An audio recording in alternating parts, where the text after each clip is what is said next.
나는 대한민국 예비역병장이다. 안녕하십니까?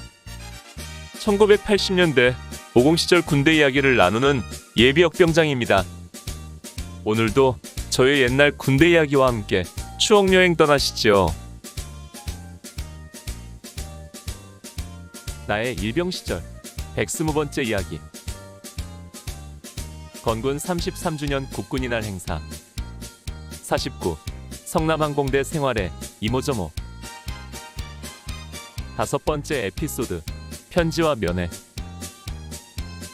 성남항공대에 도착하여 우리는 이곳에서의 생활에 대하여 교육을 받았습니다. 그 내용은 군기 확립과 법과 규정을 준수할 것, 지휘관들, 특히 장성급 이상의 지휘관에 대한 인사철저와 복명복창, 타부대와의 갈등이나 충돌 금지, 내무생활, 식사 문제, 개인위생 등등 여러 가지에 대한 교육이었습니다. 그 중에서도 가장 강조한 것이 보안이었습니다. 군인이라면 언제 어디서나 보안에 신경을 써야 하지만 특별히 이곳에서는 더욱 보안을 강조했습니다.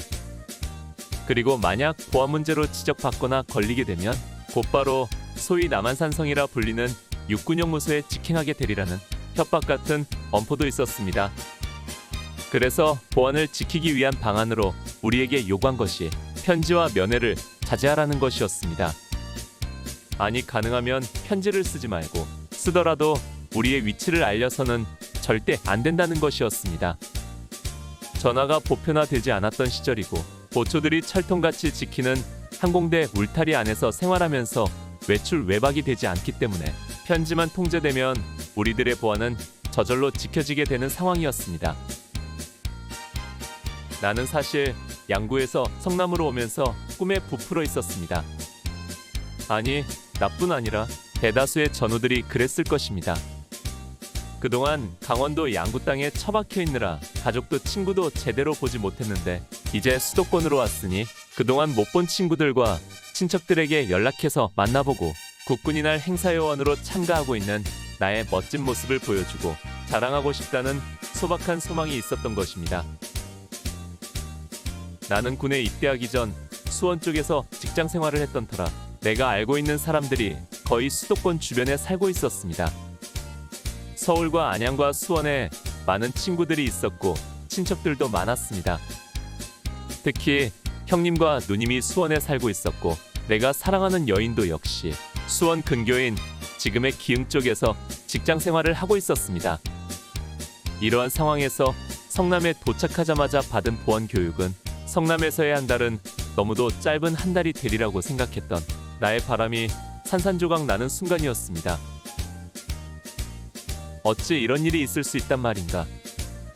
군대 생활을 하면서 나처럼 편지 쓰기를 즐긴 사람도 흔치 않을 것입니다.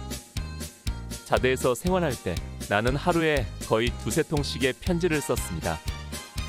부모 형제들과 친지 친척들뿐 아니라 학교 친구들과 직장 동료들, 그리고 군대 와서 알게 된 펜팔 친구들까지 거의 매일 편지를 쓰고 받는 것을 낙으로 삼고 생활했었습니다. 그랬던 내가 한 달 동안 거의 편지를 쓰지 못하게 된다는 사실이 너무 가슴 아팠습니다. 그러나 당신은 보안이라는 말만큼 무서운 말도 없었습니다. 보안에 걸리면 그 누구도 빠져나올 수 없다는 인식이 우리 삶을 지배하고 있었던 것입니다. 그런 상황에서 규정을 어기며 편지를 하고 면회를 오라고 할 수 있겠는가? 나는 성남에서 생활하는 동안 부모님과 사랑하는 여인에게 2~3통의 편지를 쓴 것 외에는 일절 편지를 보내지 않았습니다.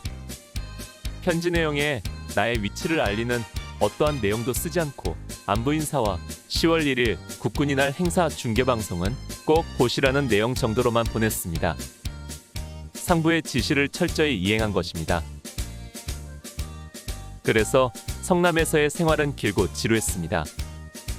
훈련도 힘들었지만 무엇보다도 편지를 주고받을 수 없다는 것이 더 힘들게 했던 것입니다.